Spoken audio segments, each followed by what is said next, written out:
While Brooklyn is not heading to the playoffs, the team is finishing the regular season strong on its own court. After winning just 8 of their first 28 home games, the Nets have won 6 of the last 11 they have played at that place right there, Barclays Center. Thanks for coming back with us on the Verizon Fios pregame show. Right now, we want to head out back to Brooklyn and talk with a friend of the program, Devin Kharpertian, the proprietor of the Brooklyn Game and exclusive content partner of Yes. Devin, let's get this BK Connect started. Now, I want to hit you with a quote from Sean Marks in his press conference when he was introduced. He said, "We don't have a draft pick as we stand right now, but that too can change." Now, that gets us to the Brook and Thad question. You know, we know they've been resting for the last 6 games of this season.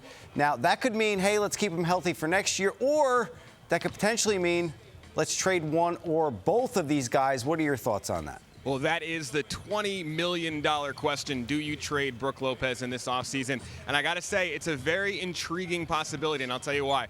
There's a lot of teams out there that are going to have max room in the salary cap goes up $20 million this offseason. So you have a team that maybe doesn't get one of its free agents that it wants. Maybe instead they go say, hey, we didn't get one of our top 6 guys. Our number 7 could be Brook Lopez. And you have a team that maybe has a draft pick, has a young player. They could maybe potentially put together something to entice Sean Marks. Now, granted, I think the most likely scenario is that the Nets try to build through free agency in their own, but it's definitely a possibility that the Nets could look to move Brook Lopez or Thaddeus Young this offseason if they get a good deal and a team out there doesn't get the free agent that they want. Now, Devin, you brought it up. Every team basically in the NBA is going to be on an even playing field, so the Nets are going to be competing with all these teams when it comes to free agents.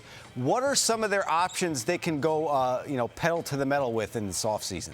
Well, it's an interesting array of players here. I mean, obviously, everyone's going to be looking for Kevin Durant. I don't think Durant is Brooklyn bound. You know, anything is possible. But I think what they're going to try to do is build their culture from the bottom up and be able to get a bunch of rotation players to help build around Brook Lopez and Thaddeus Young. One thing they might do is go into restricted free agency. You got a couple of guys, Harrison Barnes, Bradley Beal, guys like that, who are going to be getting big deals this offseason. And their team, Golden State, might not want to pay Harrison Barnes $80 million. Bradley Beal might not have a max deal coming from Washington because they expected him to take a step higher than he might have actually taken this past season. So I think that the Nets are going to try to go in free agency this offseason. But again, they're facing stiff competition. We've got 25 teams this year who have the ability to sign a max deal to somebody. But, I think they're going to go after wing players to improve their wings. They might go after Nicholas Batum, a couple other guys. It's going to be a very interesting offseason, to say the least. All right. Sean Kilpatrick, Rondae Hollis-Jefferson. Hollis-Jefferson, he's got the injury, lost a lot of the season his rookie year. Sean Kilpatrick comes in, and he's been a great piece off the bench with his energy. What are your impressions of them so far together on the floor down the stretch here for the Nets? Well, I think they're a dynamic tandem and a really interesting pair because on the one hand, you have Kilpatrick, who's a great scorer, gets guys one-on-one really easily. He reminds me a lot of Marcus Thornton, an ex-Net, who they're going to be seeing tonight against the Wizards.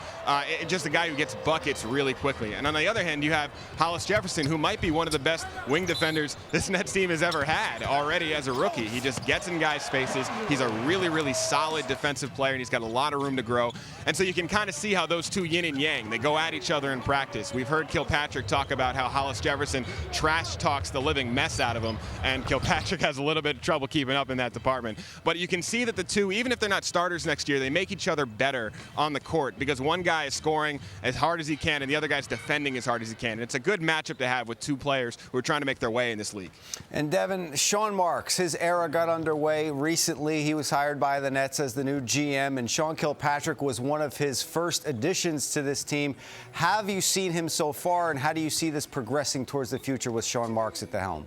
Well, obviously, there's a lot more for Sean Marks left to do, right? I mean, this offseason is a big test for him. They're going to try to make a splash in free agency. But one of the things I really liked about what Sean Marks did is that he bought out Joe Johnson and let Joe go to a contender. Joe is not using his talents the way he should have in Brooklyn. They weren't going to be contending for a playoffs. Joe wants to play in the playoffs. He wants to be good with a competing basketball team, and he's doing great in South Beach with the Miami Heat. And Sean Marks allowed him. There's no incentive for the Nets to let Joe go. They're not winning more games without him here, and he's an expiring contract. contract. But it shows that to players and to agents that Sean Marks is willing to work with teams, work with players, work with agents, and say, look, we'll give you what you want. You know, this might not be the best situation for you. We'll try to find a better one. And down the road, when you want to build a culture, that's the kind of culture you want to lay down. Devin, we look forward to having you on the Chris Shearn Show on Thursday to talk more Nets after the season is over. And everyone can go to thebrooklyngame.com and check out Devin's stuff there. We appreciate it, buddy. You got it. Anytime, Chris. All right, thanks, Devin. Up next, Sarah talks with Nets writer Andy Vasquez, and they will also discuss hot NBA topics, including Golden State's pursuit of the best regular season ever and the outlook for the 56-win Cavaliers as the postseason approaches. That's next, right here on Yes.